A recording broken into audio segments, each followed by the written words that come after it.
आज हम लोग हेलो एल्कीन्स और हेलो एरिन्स का जो हम लोग पिछले लेक्चर में प्रॉपर्टीज देखे थे, प्रिपरेशन हम लोगों ने कर लिया। और आज हम लोग स्टार्ट करेंगे फिजिकल प्रॉपर्टी और कुछ केमिकल प्रॉपर्टीज, केमिकल रिएक्शंस भी इसके हम लोग फिजिकल प्रॉपर्टी के बाद देखेंगे हेलो एल्कीन्स का। और आगे जो है तुमको उसमें केमिकल रिएक्शंस होंगे जिसमें कि SN1, SN2 ये सब सब्स्टिट्यूशन न्यूक्लियोफिलिक रिएक्शन के बारे में इस लेक्चर में डिटेल में पढ़ाई होगी। तो ये तुम्हारा है physical property.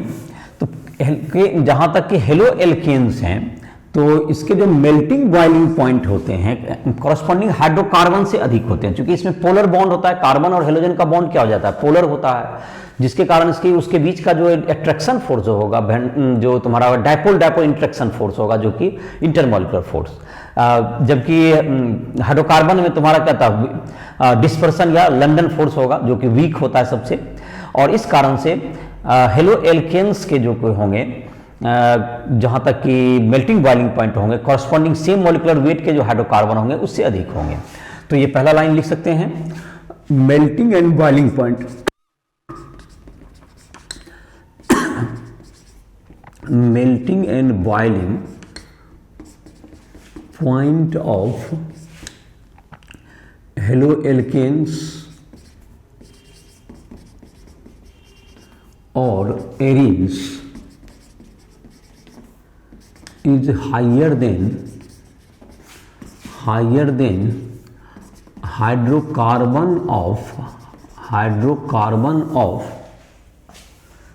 comparative molecular weight, comparative molecular weight. Comparative molecular weight का जो रहेगा हाइड्रोकार्बन उससे उसका ज़्यादा होगा। क्यों होगा? क्योंकि CX जो बॉन्ड होता है ये पोलर हो जाता है। CX बॉन्ड पोलर होता है, जिससे यहाँ प्लस माइनस कुछ आता है, जिससे डायपोल यहाँ पर डायपोल इंटरेक्शन फोर्स होता है। इसका डायपोल इंटरेक्शन फोर्स इसमें एक्ट करेगा इन हेलोजन डेरिवेटिव। और जो कि एल्केन में क्या रहेगा, weak van der Waals force में डिस्पर्सन फोर्स आ जाएगा।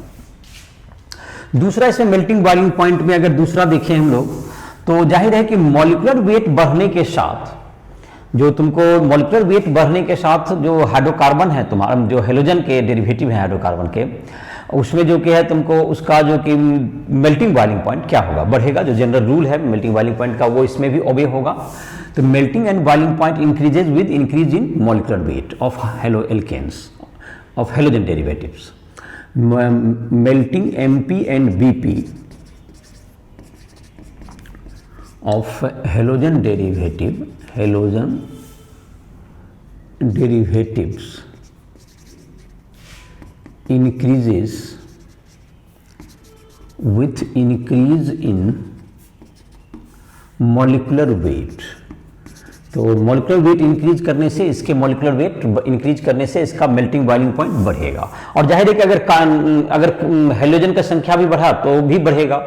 और अगर हेलोजन जैसे तुमको जो है RI क्या होगा तुम्हारा, जो एल्किल अगर तुमको मॉलिक्यूलर वेट अगर आयोडाइड है तो इसका मॉलिक्यूलर वेट जाहिर है कि आयोडीन का ज़्यादा होता है, तो ये तुमको मेल्टिंग बॉइलिंग पॉइंट भी इसका क्या हो जाएगा तुमको, ये RCl का और ये RF, ये MP और BP का ऑर्डर होगा, MP एंड BP। और उसी तरह से जैसे कि तुमको है CH3Cl है, इसका कम होगा, इसमें एक कार्बन बढ़ा देंगे तो मॉलिक्यूलर वेट बढ़ते जा रहा है, तो इसका जाहिर है कि मॉलिक्यूलर वेट बढ़ते जाएगा तो इसका मेल्टिंग बॉइलिंग पॉइंट भी बढ़ते जाएगा। MPBP का ये ऑर्डर होगा। दूसरा एक जो कि कह सकते हैं इसमें मेल्टिंग बॉइलिंग पॉइंट में अनदर पॉइंट कि ब्रांचिंग आने पर इफ मॉलिक्यूलर वेट सेम हो, आइसोमेरिक तुमको जहाँ तक हो, for isomers having same molecular weight, isomer के मॉलिक्यूलर वेट क्या होंगे, सेम ही होंगे। लेकिन जब ब्रांचिंग होगा उसमें, जिसमें ब्रांच ज़्यादा होगा, तो उसके melting boiling point comparatively straight chain compound से कम होते हैं। तो ये भी लिख लेते हैं, the isomer has more branching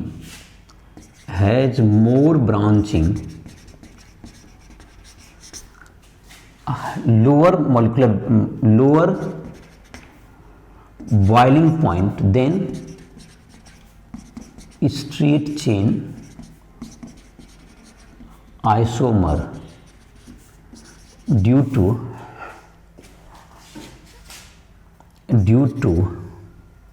decrease in surface area, due to decrease in surface area. तो सरफेस एरिया में जब डिक्रीज होगा तो उसके कारण इसका इंटरमॉलिक्यूलर इंटरेक्शन फोर्स क्या जाता है, घट जाता है। सरफेस एरिया जब घटेगा तो इसका इंटरमॉलिक्यूलर इंटरेक्शन फोर्स क्या होगा, कम हो जाएगा, और इस कारण से तुमको मेल्टिंग बॉइलिंग पॉइंट भी उसका घट जाता है। तो जैसे कि तुमको अगर ये ज़्यादा ब्रांचिंग होगा, जैसे कि इधर CH3 दे दें, 4 CH3 दे दिए यहाँ पर, और ये Br, ये सबसे कम होगा, क्योंकि ये सर्कुलर टाइप का शेप लेने लगता है, जिसके कारण कि तुमको ये स्फेरिकल शेप अगर लेगा तो इसका सरफेस एरिया क्या हो जाएगा, कम हो जाएगा। इसका जैसे कि होगा तुमको CH3, और यहाँ पर अगर तुमको CH3 CH2, यहाँ पर क्या होगा तुम्हारा, यहाँ Br हो गया, इसका इससे कम होगा, इसमें भी ब्रांचिंग है।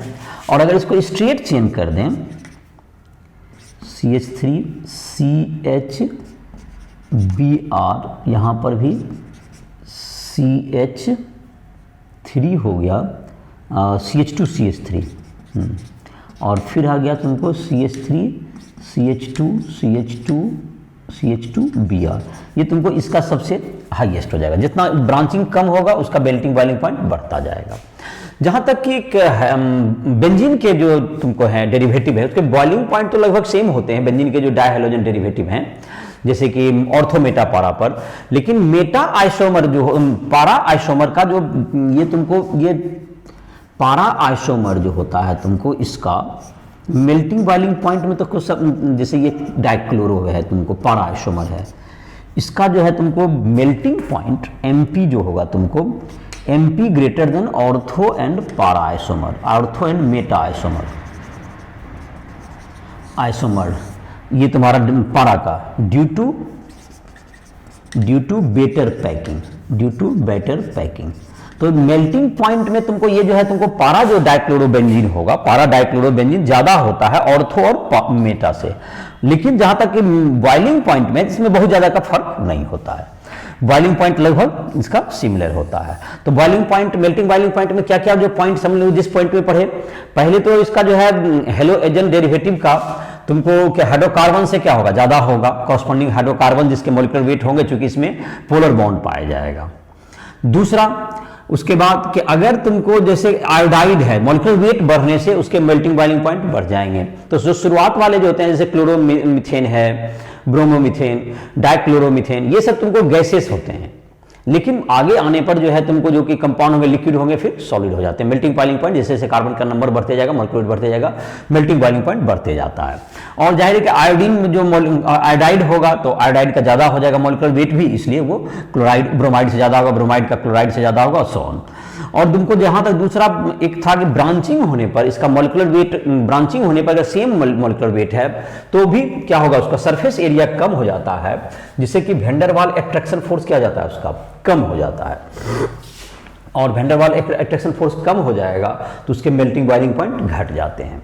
जैसे जैसे तुमको स्फेयर का एरिया जो होता है तुमको सबसे कम होता है, जैसे जैसे वो उस शेप को गेन करेगा तो उसकी सरफेस एरिया घटते जाएगी, और सरफेस एरिया घटेगी तो उसका जो मॉलिक्यूलर इंटरेक्शन फोर्स है वो कम हो जाएगा। और इस प्रकार से क्या होगा, तुम्हारा मॉलिक्यूलर अट्रैक्शन फोर्स कम होने से उसका जो है तुमको वेंडरवाल फोर्स भी कम हो जाएगा। अगला है तुमको पॉइंट कि इसमें डेंसिटी के बारे में चर्चा करें। फिजिकल प्रॉपर्टी के अंतर्गत ही हम लोग देखें, जैसे अभी मेल्टिंग बॉइलिंग पॉइंट की चर्चा हमने की, तो डेंसिटी जैसे जैसे मॉलिक्यूलर वेट बढ़ता है तो जो हेलोजन डेरिवेटिव है, हेलोएल्किन्स और हेलोएरिन्स के जो डेंसिटी है वो इंक्रीज करते हैं। Density increases with the increase in molecular weight of haloalkanes और हेलोएरिन्स। तो डेंसिटी बढ़ने के साथ उसके जो है मॉलिक्यूलर वेट बढ़ने के साथ डेंसिटी इंक्रीज करता है। दूसरा पॉइंट ये है। एक तीसरा पॉइंट अभी हम लोग पढ़ेंगे सॉल्युबिलिटी के बारे में, पहले इसका डेंसिटी का एक आध लाइन लिख लेते हैं।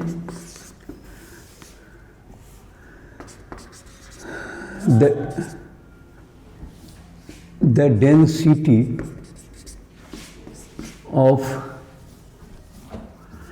density of haloalkanes or haloarenes increases with increase in molecular weight। Molecular weight में इंक्रीज के साथ इसका जो है तुमको क्या बढ़ जाता है, मॉलिक्यूलर वेट में इंक्रीज के साथ इसका डेंसिटी इंक्रीज करता है। तीसरा है तुमको सॉल्युबिलिटी, जो कहां तक की बात है वाटर सॉल्युबिलिटी की। वाटर सॉल्युबिलिटी जैसे जैसे तुमको है, ये जो हेलोजन होते हैं इसमें तुमको जब ये वाटर से इंटरेक्ट करते हैं तो कम एनर्जी लिबरेट होता है, जो कि सफिशिएंट नहीं होता वो हाइड्रोजन बॉन्डिंग जो वाटर मॉलिक्यूल के बीच है उसको ब्रेक कर सके। Hence it is very less soluble in water. तो ये है तुमको alkyl halide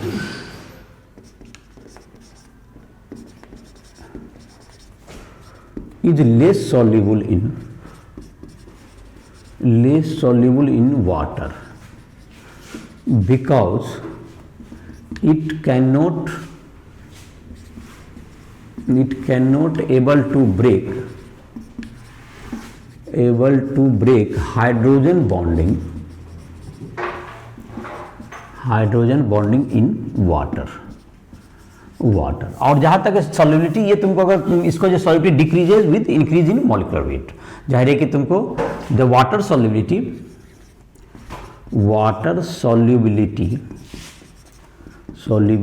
decreases with increase in molecular weight।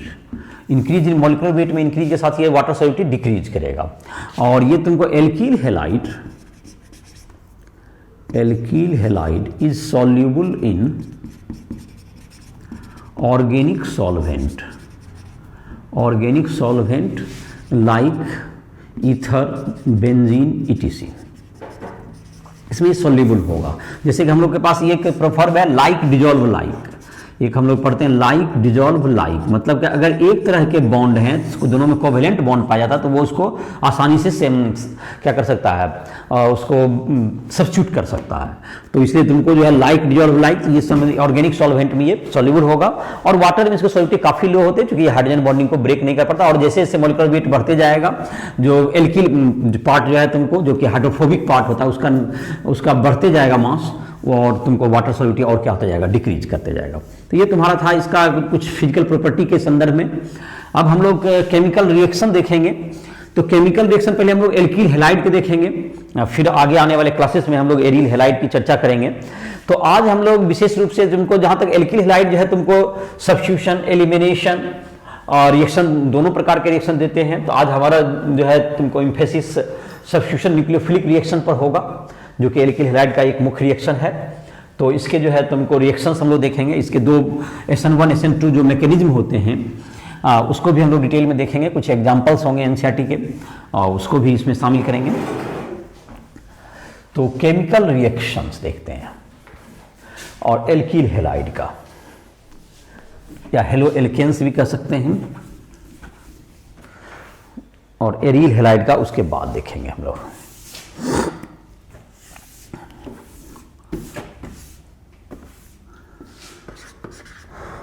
Chemical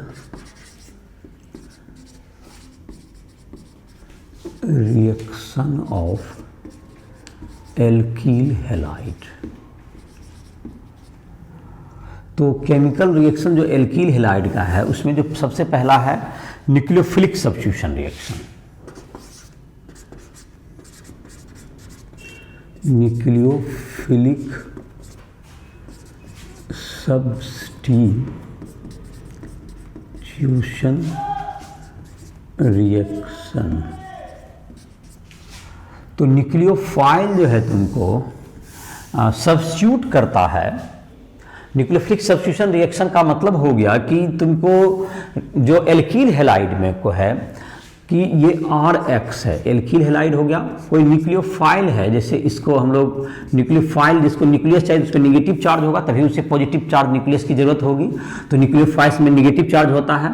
तो ये क्या करता है, यहाँ पर से अटैक करके इस बॉन्ड को यहाँ पर से रिप्लेस करके ये तुमको NU के साथ बॉन्ड बन जाएगा और प्लस X माइनस यहाँ से रिलीज हो जाएगा। और ये तुमको हो गया ये न्यूक्लियोफिलिक सब्स्टिट्यूशन रिएक्शन का एक एग्जाम्पल हो गया। तो न्यूक्लियोफिलिक सब्स्टिट्यूशन रिएक्शन में तुमको क्या होता है, न्यूक्लियोफाइल इस बॉन्ड को अटैक करके यहाँ पर से इसको तोड़ करके न्यूक्लियोफाइल को यहाँ से सेपरेट कर देता है। तो ये तुमको हो गया, इसको कहते हैं ये सब्स्टिट्यूशन हुआ, क्योंकि यहाँ से X को हटा के न्यूक्लियोफाइल आया, दैट इज ये सब्स्टिट्यूशन रिएक्शन।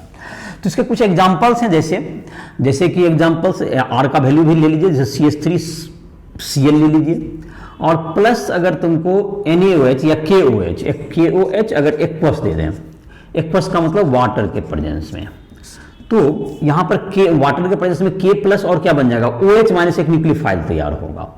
तो OH माइनस यहाँ जाकर के इस Cl को यहाँ पर से रिप्लेस कर देगा और इस प्रकार से ये CH3OH बन जाएगा, मिथाइल एल्कोहल भी जिसको कहते हो, और प्लस KCl आ जाएगा। तो ये तुम्हारा ये it is an example of nucleophilic substitution reaction. यहाँ पर न्यूक्लियोफाइल कौन बना, OH माइनस आया। इसी तरह से और भी रिएक्शंस अगर इसके लिखे जाएं, CH3CH2Br प्लस अगर हम लोग लिखते हैं KCN, तो इसमें जो है तुमको ये तुमको आयनिक होता है, तो K प्लस और क्या होगा, ये Cn माइनस में ब्रेक कर जाएगा। तो ये जो K प्लस Cn, तो K इसका जो कार्बन और कार्बन का बॉन्ड ज्यादा मजबूत होगा, तो ये तुमको CH3CH2Cn, ये तुमको CN, C triple bond N होता है इसका स्ट्रक्चर में, और प्लस क्या होगा तुमको KBr यहाँ अलग हो जाएगा, ये Cn माइनस यहाँ पे न्यूक्लियोफाइल बना। और यहाँ पर जहाँ तक इसका है तुमको, इसको साइनाइड कहते हैं हम लोग, ये तुमको होगा इथाइल साइनाइड, इसको हम लोग इथाइल साइनाइड भी कह सकते हैं, साइनाइड बना।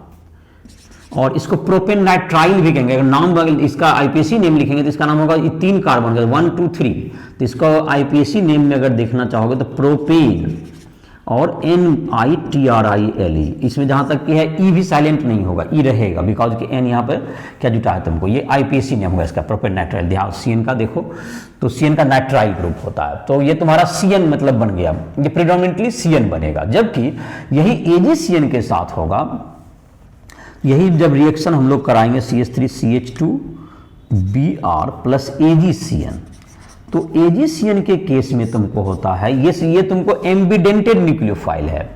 Cn जो है तुमको इसको क्या कहते हैं हम लोग, एम्बिडेंटेड न्यूक्लियोफाइल।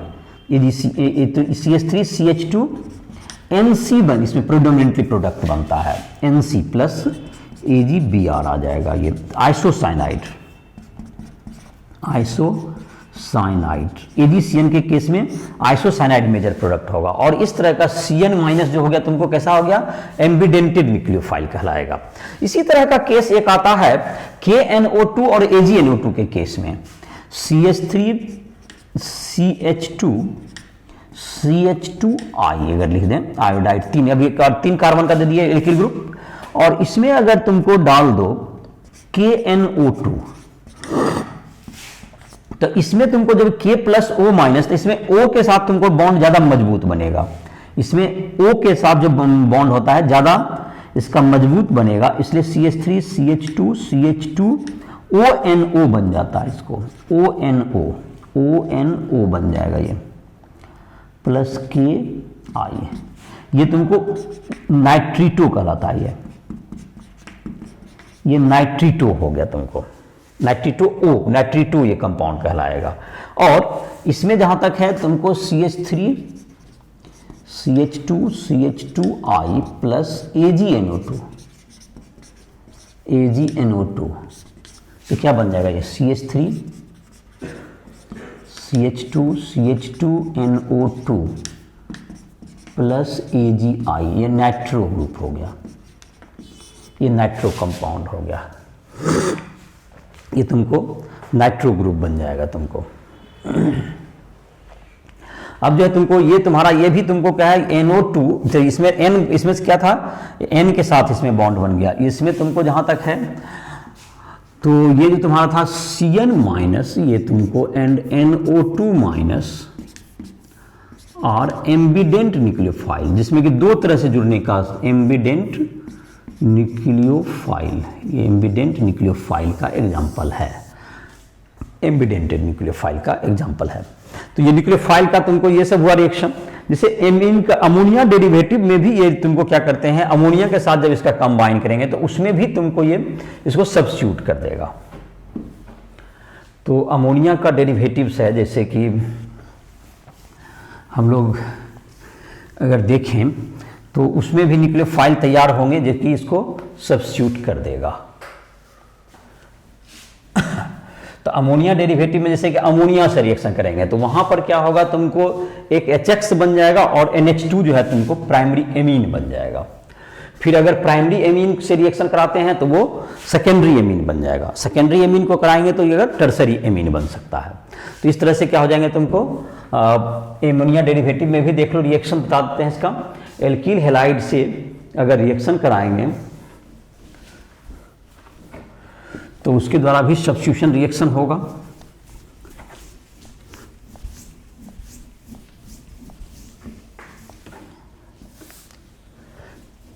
चलो इसका देखते हैं, अमोनिया के साथ रिएक्शन देखते हैं। तो CH3Cl से ही लीजिए या CH3Br, एक ही कार्बन से लेते हैं। CH3I किसी से भी कराइए रिएक्शन अमोनिया डेरिवेटिव का। CH3Cl प्लस NH3 होगा तो ये क्या हो जाएगा, CH3NH2, CH3NH2 प्लस HCl, एमिनोमीथेन हो गया ये CH3NH2। CH3NH2 plus CH3Cl, CH3NH2 plus CH3Cl, CH3NHCH3, यहाँ बन जाएगा CH3NH और इधर CH3, ये प्राइमरी एमीन बना, ये तुम्हारा सेकेंडरी एमीन हो गया। इसको जैसे दोनों तरफ जुड़ गया तो ये तुमको सेकेंडरी एमीन बन गया, प्लस HCl ये इधर निकल जाएगा। ये प्राइमरी एमीन, ये सेकेंडरी एमीन। अब सेकेंडरी एमीन को अगर रिएक्शन कराएंगे तो ये क्या सब्स्टिट्यूट करके बन जाएगा, CH3NH CH3 है यहाँ पर से, इस H को फिर रिप्लेस कर देगा ये, तो ये तुमको टर्सरी एमीन बन जाएगा, CH3N और इधर भी CH3 और इधर भी CH3 प्लस HCl, ये तुमको टर्सरी एमीन कहलाएगा। ये 3 डिग्री 3 डिग्री कार्बन, तीनों तरफ से कार्बन आ गया ना N के, तो ये टर्शियरी एमीन, टर्शियरी एमीन हो गया ये। और ये तुम्हारा था 2 degree amine, that is secondary amine. ये है तुमको सेकेंडरी एमीन और ये है तुमको प्राइमरी एमीन, प्राइमरी एमीन है। तो ये तुमको तीनों तरह के एमीन अमोनिया डेरिवेटिव, ये भी न्यूक्लियोफिलिक सब्स्टिट्यूशन के ही एग्जाम्पल हैं, ये भी न्यूक्लियोफिलिक सब्स्टिट्यूशन रिएक्शन के ही एग्जाम्पल्स हो गए। तो अब है तुमको एक एग्जाम्पल दिया हुआ 10.5, उसमें यह कहा गया है कि जब केशियन से हम लोग किसी एल्किल हैलाइड का रिएक्शन कराते हैं तो साइनाइड मेजर प्रोडक्ट होता है, जबकि AgCN के साथ तुमको ये प्रोडक्ट आइसोसाइनाइड होता है। ऐसा क्यों? तो जिसका आंसर अभी कुछ किए भी थे, फिर और भी थोड़ा सा बता दे रहे हैं। तो 10.5 में जो कि एग्जाम्पल दिया हुआ है तुम्हारा NCERT का, उसमें यही सवाल है कि तुमको केशियन के साथ वह प्रिडोमिनेंटली साइनाइड देता है मेजर प्रोडक्ट के रूप में, जबकि AgCN के साथ आइसोसाइनाइड। ऐसा क्यों? तो NCERT एग्जाम्पल 10.5, तो इसमें जो है तुमको केशियन के साथ ये प्रिडोमिनेंटली जो तुमको है ये CH3I प्लस KCN है, तो ये बन जाएगा CH3CN प्लस KI। ऐसा प्रिडोमिनेंटली ये साइनाइड बनाएगा, बिकॉज कि ये तुमको जो है KCN टूट करके बना लेता है, ये आयनिक होता है, इट इज आयनिक। तो ये K plus plus CN minus, तो CN माइनस जो हो गया तुम्हारा CN minus, C triple bond N होगा, CN माइनस हो गया। तो ये जो CN माइनस हो गया तुम्हारा, तो Cn माइनस क्या होगा तुम्हारा, Cn माइनस में तुमको कार्बन, ये जो तुम्हारा है CH3CH2 ये कार्बन से भी जुड़ जाता है और नाइट्रोजन से भी जुड़ सकता है, लेकिन ये जो कार्बन का CH3CH2 ये जो C जो बॉन्ड है ये C ट्रिपल बॉन्ड है, ये ज़्यादा स्ट्रॉन्गर होगा बनिस्पत की CH3CH2N से बॉन्ड बन जाए।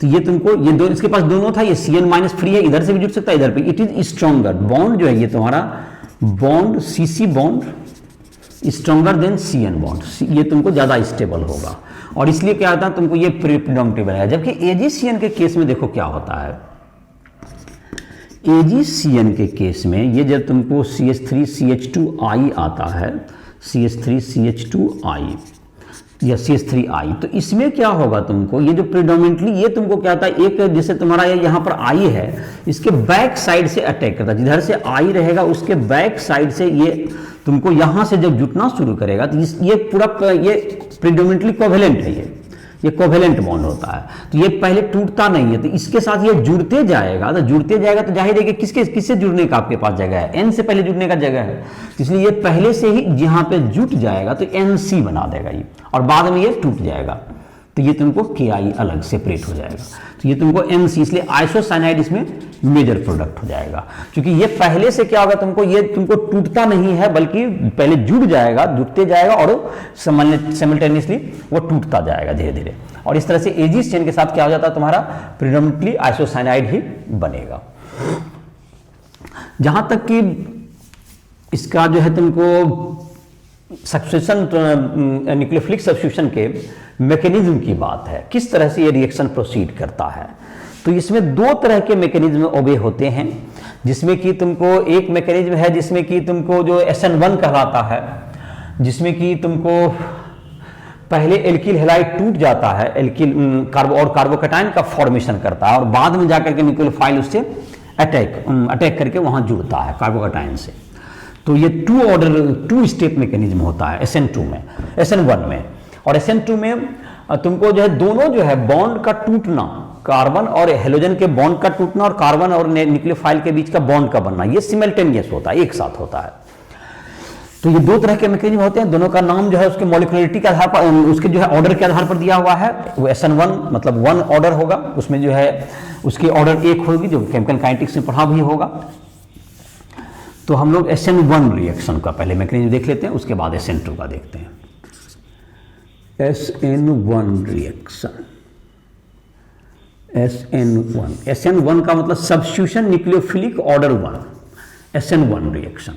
तो SN1 रिएक्शन में जैसा कभी बताए कि तुमको क्या होगा, सब्स्टिट्यूशन न्यूक्लियोफिलिक 1 जो रिएक्शन होगा इसका मैकेनिज्म, उसमें पहले RX टूट जाएगा, ये जो है RX बॉन्ड टूट करके ये क्या बनाएगा, यहाँ पर R प्लस और X माइनस बनाएगा, ये स्लो स्टेप यही होगा, ये R plus plus X minus बनेगा, ये कार्बोकैटायन बन गया, कार्बोकैटायन ये बन गया, और ये R प्लस है, इस पे आकर के अब जो न्यूक्लियोफाइल है R plus plus NU minus जो न्यूक्लियोफाइल है, इससे ये फास्ट स्टेप होगा जिस पर रीडिटरमाइन नहीं करेगा, ये RNU बनेगा, और जाहिर है कि इसका जो कि तुमको जो इसका जो रिएक्शन का हम लोग लिख सकते में केमिकल काइनेटिक्स के आधार पर जो लिखेंगे, रेट ऑफ रिएक्शन जो सिर्फ स्लो स्टेप पर डिपेंड करता है, that's equals to K into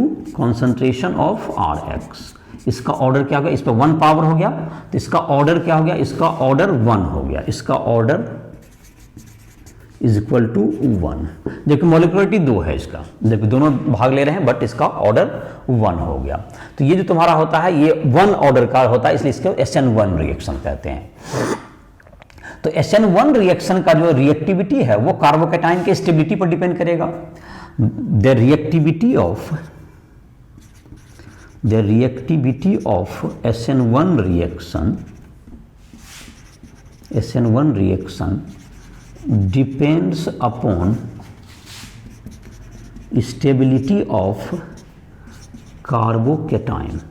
तो जिसका कार्बोकैटायन जाहिर है कि 3 डिग्री होगा, जैसे कि ये 3 डिग्री है, 3 तरफ से अगर एक में कार्बन है तुमको ये 3 डिग्री, 3 तरफ से अगर CH3 ही आ रहा है तो ये तुमको क्या हो जाएगा, ये ज़्यादा स्टेबल होगा, तो ये 3 डिग्री ज़्यादा स्टेबल होता है, 3 डिग्री। फिर इससे जो है तुमको ज़्यादा है, तुमको इंडक्टिव इफेक्ट के कारण ये तुमको क्या दे रहा है, निगेटिव चार्ज कुछ देता है, जिसके कारण ये पॉजिटिव की चार्ज डेंसिटी कम करता है। और या तो हाइपर कंजम्पशन स्ट्रक्चर भी ये बना सकता है, तो उससे भी एक्सप्लेन इसको कर सकते हैं। तो दो तरफ से आएगा तो इसका जो है तुमको इसकी स्टेबिलिटी उससे कम होगी, और जाहिर है कि एक तरफ से आएगा तो इसका स्टेबिलिटी और थोड़ा घटेगा, CH3 CH2+, और मिथाइल की स्टेबिलिटी सबसे कम होगी। तो ये तुमको कार्बोकैटायन का 3 डिग्री, तुमको 3 डिग्री का स्टेबिलिटी कार्बोकैटायन ज़्यादा, 2 डिग्री, फिर 1 डिग्री, फिर मेथिल का सबसे कम होता है स्टेबिलिटी। ये तुमको स्टेबिलिटी थी। SN1 में ये रिएक्टिविटी का भी ऑर्डर यही है। और जहाँ तक कि I- होते हैं, I- या बेंजाइल है तुमको, और तुमको बेंजाइल कार्बोकैटायन और जो एलाइल कार्बोकैटायन है वो भी अपने रिजोनेंस के कारण क्या होते हैं, स्टेबलाइज होते हैं। अच्छा चलो, तो इसका जैसे कि तुमको है बेंजाइल कार्बोकैटायन देख लेते हैं और एलाइलिक कार्बोकैटायन। तो इसका जो ऑर्डर, रिएक्टिविटी का ऑर्डर ऐसे इसमें भी लिखें तो आयोडाइड आयन ज़्यादा रिलीज करते हैं तेजी से, RBr उससे कम, RCl उससे कम। ये तुमको ऑर्डर ऑफ रिएक्टिविटी है दोनों का। जहाँ तक की बात कर रहे थे अभी हम लोग एलाइलिक कार्बोकैटायन की, तो एलाइलिक कार्बोकैटायन भी अपने तुमको जो है काफी स्टेबल होते हैं, तो वह भी SN1 रिएक्शन को फॉलो करता है। या बेंजाइलिक कार्बोकैटायन है, बेंजाइल, ये दोनों जो है रिजोनेंस के कारण क्या होते हैं, स्टेबलाइज होते हैं। तो रिजोनेंस स्टेबलाइजेशन होता है, उसमें एक चार्ज जो है तुमको प्लस चार्ज एक जगह से दूसरी जगह पर डिस्ट्रीब्यूट हो जाता है, जिससे कि उसकी चार्ज डेंसिटी काफी घट जाती है, और इस आधार पर वह तुमको क्या होता है, ज्यादा स्टेबल होता है। तो एलाइलिक कार्बोकैटायन तुमको ज़्यादा स्टेबल होंगे, और इसलिए वह भी SN1 रिएक्शन मैकेनिज्म को ओबे करता है। एलाइलिक एंड बेंजाइलिक कार्बोकैटायन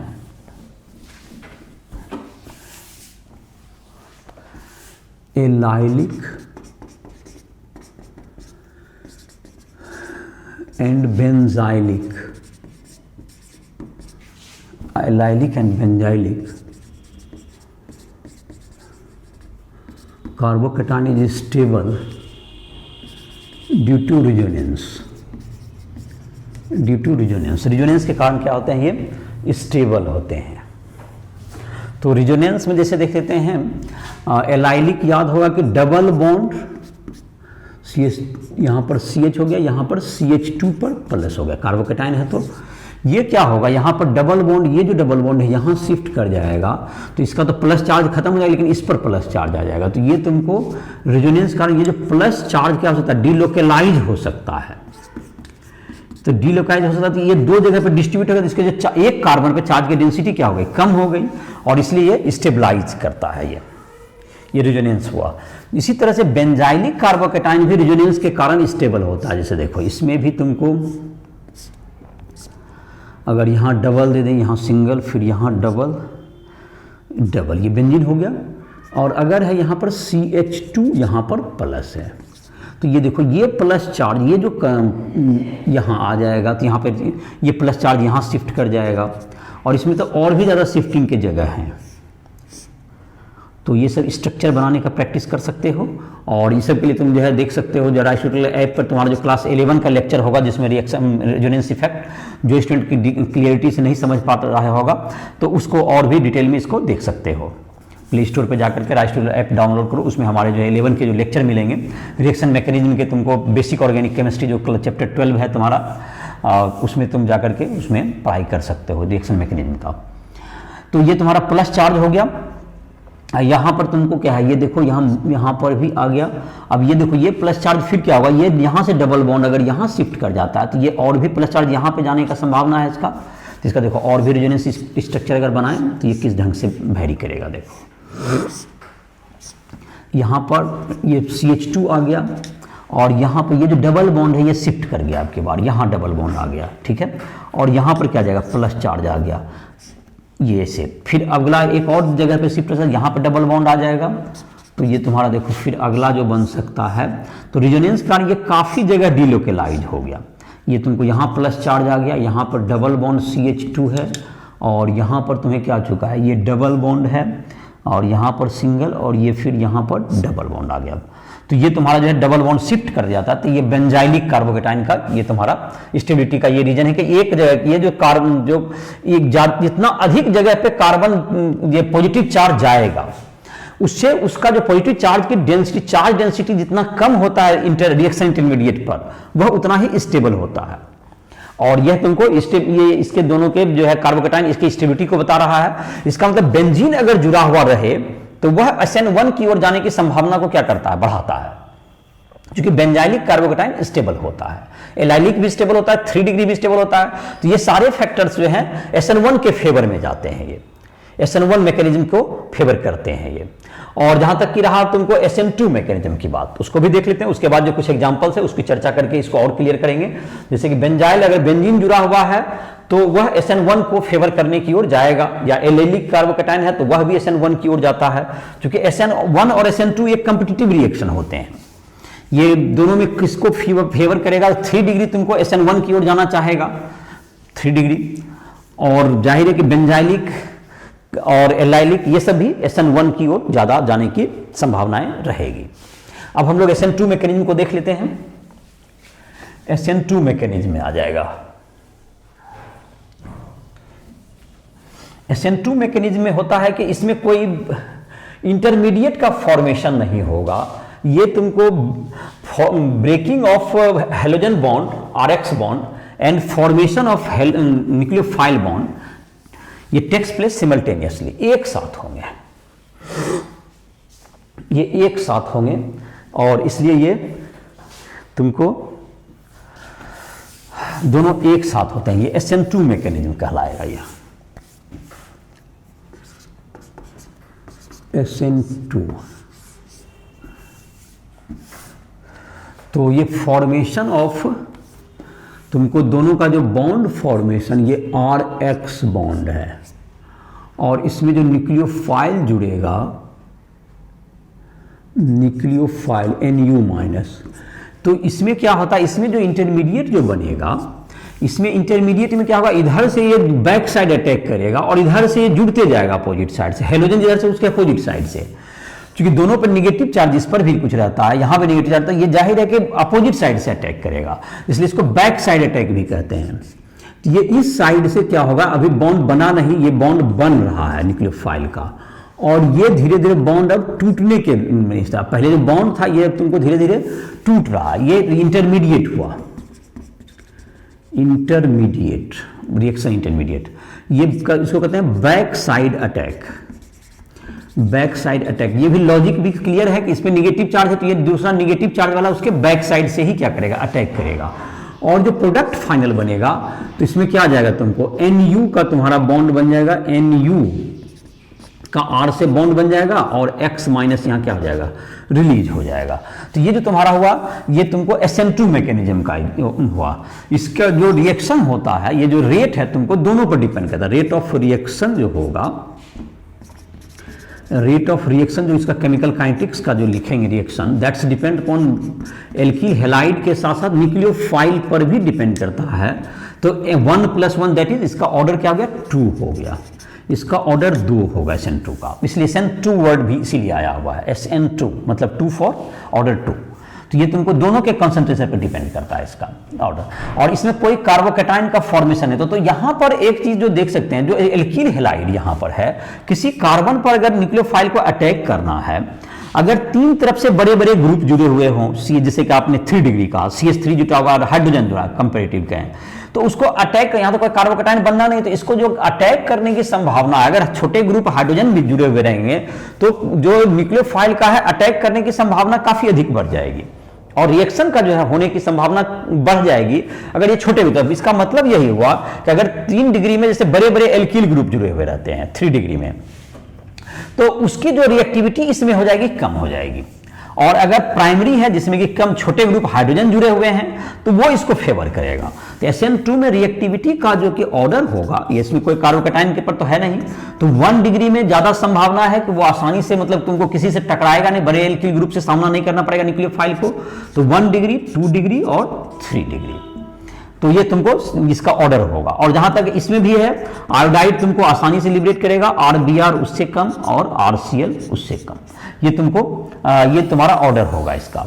तो ये जाहिर के ये जो ऑर्डर देख रहे हैं तुमको बिल्कुल क्या है, रिवर्स ऑर्डर में है। ये इसका जो ऑर्डर है तुमको बिल्कुल रिवर्स ऑर्डर में है तुमको SN1 में। SN1 और SN2 का जो 3 डिग्री, जैसे SN1 में कार्बोकेटाइन ज्यादा स्टेबल होता है, और यहां पर है कि कितना स्टेरिक हिंड्रेंस के कारण पर है, और स्टेरिक हिंड्रेंस किसमें सबसे कम होगा, दैट इज 1 डिग्री में होगा। तो स्टेरिक हिंड्रेंस 1 डिग्री में कम होगा, इसलिए 1 डिग्री तुमको एल्किल हैलाइड जो होगा वह SN2 मैकेनिज्म को ओबे करेगा, और 3 डिग्री किसको ओबे करेगा, 3 डिग्री SN1 मैकेनिज्म को ओबे करता है। और 2 डिग्री जो होता है तुमको, 2 डिग्री दोनों के ये तुमको सॉल्वेंट पर, और जाहिर है कि तुमको जो न्यूक्लियोफाइल के कॉन्सेंट्रेशन, इन सबों पर डिपेंड करता है। इसलिए 2 डिग्री दोनों तरफ जाने का संभावना रहेगा। और वो मतलब कि अगर ज्यादा हाई कॉन्सेंट्रेशन न्यूक्लियोफाइल का डाल दिए हैं तो वह SN2 की ओर जाने का कोशिश होगा। तो 2 डिग्री दोनों तरफ जा सकता है। और बेंजाइलिक, एलाइलिक, ये सब तुमको 1 डिग्री की ओर ही जाने की संभावनाएं को बढ़ाएगा। तो इसका जैसे कुछ एग्जांपल्स तुम्हें दिए हुए हैं एनसीईआरटी में। एग्जांपल 10.6 है, जैसे तुम्हारा 10.6 है, एग्जांपल 10.6 है एनसीईआरटी एग्जांपल 10.6। इसमें दिया हुआ है तुमको 2 सेट दिया हुआ है कंपाउंड का। उसमें पूछा जा रहा है कि तुमको कौन SN2 रिएक्शन में फास्टर होगा। SN2 ना, SN1 के SN2, SN2 रिएक्शन में कौन फास्टर होगा। तो ये साइक्लोहेक्सेन है, और इसमें दिया हुआ है, जुटा हुआ है CH2Cl, एक ये प्रोडक्ट है, और इसी में एक है तुमको साइक्लोहेक्सेन में यहां पर Cl जुड़ा हुआ है। तो साइक्लोहेक्सेन में यहां पर Cl जुड़ा हुआ है। तो SN2 रिएक्शन में कौन फास्टर होगा, SN2, ध्यान रहे, ये ऑर्डर ऑफ रिएक्टिविटी निकालना है SN2 में। तो SN2 में क्या बताए थे कि तुमको ज्यादा, जैसे कि तुमको SN2 में ये इस तरफ से क्या है, इधर अगर इसमें अटैक करेगा कोई न्यूक्लियोफाइल तो यहां पर 2 हाइड्रोजन मिलेंगे और एक ये बड़ा ग्रुप मिलेगा। और यहां पर क्या होगा, यहां पर तुमको ये जो तुम्हारा है, यहां पर से क्या है, तुमको यहां पर अटैक करना, इसका इस पर जो अटैक करना, यहां पर क्या होगा, दोनों तरफ से इसको हाइड्रोजन इधर नहीं मिलेगा, बड़ा एल्किल ग्रुप में 2 डिग्री है, दूसरे शब्द में कहें ये क्या है तुम्हारा 2 डिग्री है। ये 2 तरफ से कार्बन से ही जुड़ा हुआ है, और ये क्या है तुम्हारा, इसमें एक ही कार्बन से जुड़ा हुआ है, ये तो ये 1 डिग्री हैलाइड है, 1 डिग्री एल्काइल हैलाइड है। तो SN2 में कौन फेवर करता है, 1 डिग्री ज्यादा होता है बनिस्बत 2 डिग्री, तो इसकी रिएक्टिविटी क्या होगी, ज्यादा होगी इससे। ये तुम्हारा आंसर हो गया। दूसरा था इसमें, दूसरा था तुमको 1 2 3 4 और इधर की तरफ Br आई, चलिए तो ये तुम्हारा हो गया। और दूसरा है तुमको इसमें C, 1 2 3 4, यहां पे Cl या Br, Cl। तो जाहिर है कि आयोडाइड जो होता है SN1 हो या SN2, इसकी रिएक्टिविटी ज्यादा होती है। तो इसकी रिएक्टिविटी क्या हो गया, आयोडाइड का जैसा बता रहे थे, दोनों SN1 SN2 दोनों में ज्यादा होता है। तो ये तुम्हारा इस क्वेश्चन का आंसर हो गया 10.6 का। अब 10.7 में है, 10.7 में दिया हुआ है तुमको कि रिएक्टिविटी बताना है SN1 और SN2 दोनों में 4 तुमको जो होंगे आइसोमर ब्रोमोब्यूटेन के, उसमें से 4 ब्रोमोब्यूटेन के जो 4 आइसोमर हैं उसमें से बताना है कौन SN1 में फास्टर होगा, कौन SN2 में फास्टर होगा। तो जिसके कार्बोकेटाइन के स्टेबल होने की संभावना 3 डिग्री में है तो वो किस में जाने का कोशिश करेगा, वह तुमको जाने का कोशिश करेगा 3 डिग्री तुमको SN1 में फास्टर होता है और 1 डिग्री SN2 में फास्टर होता है।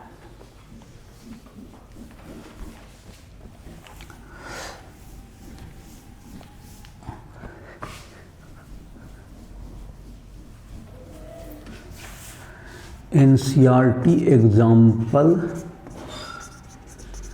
10.7। तो ये है तुम्हारा, इसमें जो है तुमको 4 जो बनाएंगे, 4 तुम्हारा जैसे कि पहले हम लोग बना लेते हैं चारों को,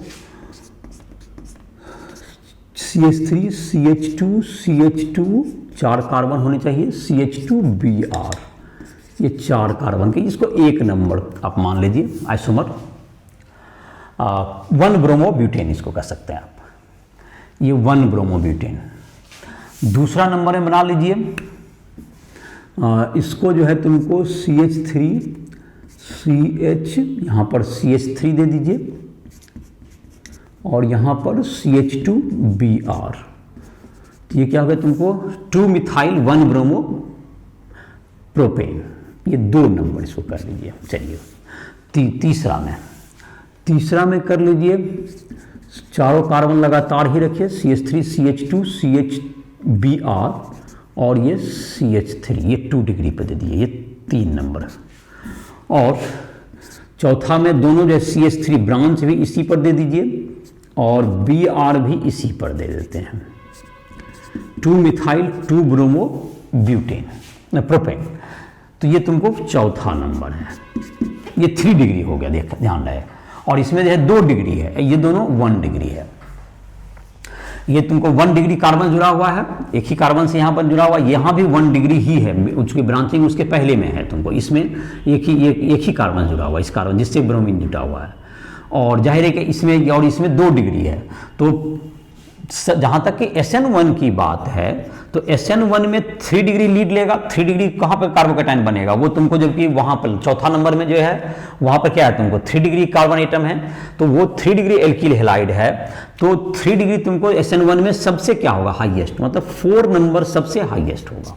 जहाँ तक 4 नंबर मतलब 2 मिथाइल 2 ब्रोमो 2 मिथाइल प्रोपेन, ये तुमको सबसे हाईएस्ट होगा।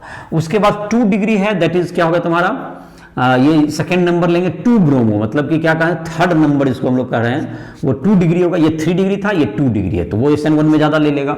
फिर इसमें ये दोनों 1 डिग्री है, लेकिन इसमें ब्रांचिंग है तो जाहिर है कि इसमें स्टेबल होने की संभावना थोड़ी ज़्यादा होगी, तो ये 2 डिग्री 2 नंबर आएगा, फिर 1 नंबर आएगा, ये SN1 का हो गया।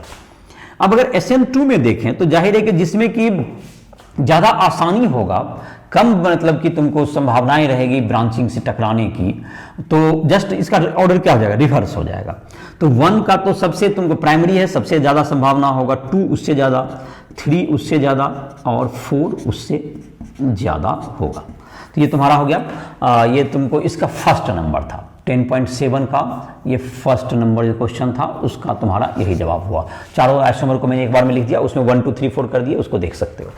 दूसरा नंबर जो क्वेश्चन है इसमें सेकेंड पार्ट में, एक कार्बन में तुमको एक साइड क्या जुड़ा हुआ है, एक साइड बेंजीन है, बेंजीन को C6H5 भी लिख देते हैं, और एक तरफ तुमको CH2Br पहला में CH2Br, तो इसमें एक तरफ से बेंजीन होने के कारण ये अभी भी स्टेबल कार्बोकेटाइन होगा, तो SN1 की ओर तो ये इससे भी जाएगा, लेकिन और भी सारे कंपाउंड हैं जिसमें कि बेंजीन ज़्यादा दिया हुआ है, जितना अधिक होता जाएगा SN1 की संभावनाएं और बढ़ती जाएगी। यहाँ भी एक और बेंजीन दिया हुआ है, दूसरा में एक और बेंजीन बढ़ा दिया, एक हाइड्रोजन हटा के, और यहाँ पर Br, तो जाहिर है कि ये 2 नंबर तुम्हारा हुआ। अच्छा, अब तीसरा में क्या कर दें, तीसरा में ECH को हटा के CH3 दें या बेंजीन दे दें, तीनों बेंजीन नहीं, तीसरा में CH3 दे दें, चौथा में फिर बेंजीन डालेंगे, इसको हटा के CH3 दे दिए, तो ये 3 डिग्री हो गया हमारा, 3 डिग्री ये भी हो गया। और चौथा में क्या कर दें, ये तीसरा हुआ तुम्हारा, और चौथा में तीनों तरफ से बेंजीन डाल दें, तो बेंजीन से क्या होता है तुमको जैसा बताए थे, बेंजाइलिक कार्बोकेटाइन की संभावनाएं क्या होती है, स्टेबिलिटी की बढ़ती है। तो जितना अधिक बेंजीन होगा SN1 की संभावना को वो क्या करते जाएगा, और दूसरा SN2 का रिएक्शन करना, बड़ा ग्रुप है बेंजीन, तो SN2 का रिएक्शन करना भी क्या होता जाएगा, कठिन होता जाएगा। बेंजीन बड़ा ग्रुप होने के कारण, और जाहिर है कि बेंजीन कारण उसको स्टेबिलिटी भी मिलता है, तो जिसमें बेंजीन ज्यादा हो रहा है वो जब सबसे SN1 में सबसे ज्यादा प्रेफरेंस पाएगा। तो 3 बेंजीन वाला जो चौथा स्ट्रक्चर है वो हमारा सबसे क्या होगा, ज्यादा स्टेबल होगा।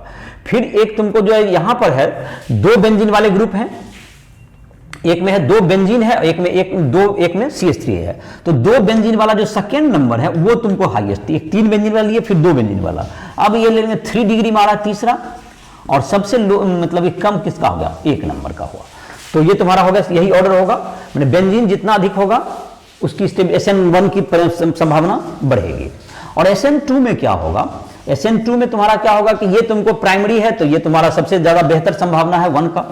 फिर तुमको जाहिर CH3 छोटा ग्रुप पड़ेगा तो तीसरा का संभावना क्या हो जाता है, उसका सेकेंड नंबर 1 पे 1 तो हाईएस्ट होगा, 1 इज दी हाईएस्ट। उसके बाद तीसरा नंबर तुमको जिसमें मिथाइल है उसमें संभावना है। फिर 2 में तुमको जो 2 बेंजीन है तो ये थोड़ा सा और घटा, और ये तुमको चौथा में जो तीनों तरफ से बेंजीन है तो इसको रिएक्शन करना और मुश्किल होगा। तो SN2 में ये तुम्हारा रिएक्शन का ऑर्डर होगा।